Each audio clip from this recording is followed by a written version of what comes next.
Hello guys, welcome to my channel. நம்ம சேனலை நீங்கள் புதுசாக பார்க்குறீங்க அப்படின்னா சப்ஸ்கிரைப் பண்ணி நம்ம சேனலை சப்போர்ட் பண்ணிக்கோங்க.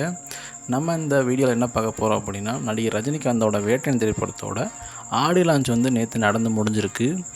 இந்த ஆடியோ லான்ச்சில் ரஜினிகாந்த் பற்றி நிறைய சுவாரஸ்யமான விஷயங்கள் வந்து பேசியிருக்காரு. இதில் பார்த்தீங்கன்னா அமிதாப் பச்சன் கேரக்டரில் வந்து நேரம் சிவாஜி கணேசன் தான் வந்து நடிக்க வச்சுருக்கணும், அவர் இல்லாத பட்சத்தில் பார்த்தீங்கன்னா அமிதாப் பச்சன் நடிச்சிருக்காரு அப்படின்னு தெரிவிச்சிருக்காரு. இதில் வந்து பார்த்தீங்கன்னா இந்த கேரக்டர் வந்து எந்த அளவுக்கு ஒரு மிகப்பெரிய கேரக்டர் அப்படின்றது ரஜினிகாந்த் சொல்கிறதுலேருந்து தெரியுது. இந்த படத்தில் நம்ம ரஜினிகாந்த் வந்து ஒரு என்கவுண்டர் ஸ்பெஷலிஸ்ட் அப்படின்னு வந்து சொல்லியிருக்காங்க. கங்குவா திரைப்படத்தை பற்றி இந்த மேடையை வந்து பேசியிருக்காரு. நாங்கள் வேணும்னே வந்து இந்த டேட்டை வந்து குறிக்கலை, படம் ஸ்டார்ட் பண்ணப்போ அக்டோபர் 10 தான் ரிலீஸ் பண்ணணும் அப்படின்ற முடிவு வந்து தான் இந்த படத்தை ரிலீஸ் பண்ணோம். சூர்யா படத்துக்கு ஆப்போசிட்டாக வந்து நாங்கள் ஒன்றும் ரிலீஸ் பண்ணலை அப்படின்ற மாதிரி தெரிவிச்சிருந்தார். இதை சொல்லணும்னு தேவையில்லை, ஒரு போட்டிக்கு ரிலீஸ் பண்ணி ஜெயிச்சுக்கிட்டோம் அப்படின்ற மாதிரி தான் வந்து ரஜினி ரிலீஸ் பண்ணியிருந்தார். பேச்சுவார்த்தைக்கு பார்த்தீங்கன்னா வந்து சரியாக இருக்கும், ஆனால் ரியலாக பார்த்தீங்கன்னா அவர் வந்து கண்டிப்பாக அந்த படம் வந்து என்னை மோதி நீங்கள் வந்து படத்தை ஓட்டிருங்கடா அப்படின்ற ஒரு மைண்ட் செட்டு தான் வந்து அவர் இந்த படத்தையும் வந்து ரிலீஸ் பண்ணார். ஆனால் சூர்யா பார்த்தீங்கன்னா அவர் வந்து பெரியவங்களுக்கு வழி விட்டு நான் விளைவிக்கிறேன் அப்படின்ற மாதிரி ஒரே பட்சத்தில் பார்த்தீங்கன்னா வந்து விளையிட்டார். நம்ம சேனலில் ஒரு முன்னாடி வந்து வீடியோ ஒன்று போட்டிருந்தோம். இதில் பார்த்தீங்கன்னா அந்த ஆடியோ லான்ச்சில் நம்ம ரஜினி வந்து விஜய் வந்து சீண்டு வரா அப்படின்ற மாதிரி வந்து ஒரு வீடியோ போட்டிருந்தோம். அந்த மாதிரி எதுவுமே வந்து பேசலை.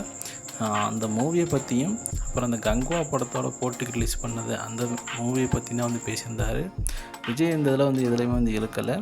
அப்புறம் அவர் மருமையனான அனிருத்தை பார்த்தீங்கன்னா கட்டி அணைச்சி அந்த அணைச்சப்போ வந்து பார்த்திங்கன்னா அவரோட கண்ணில் அவ்வளோ ஒரு சந்தோஷமும் பெருமையும் வந்து இருந்துச்சு.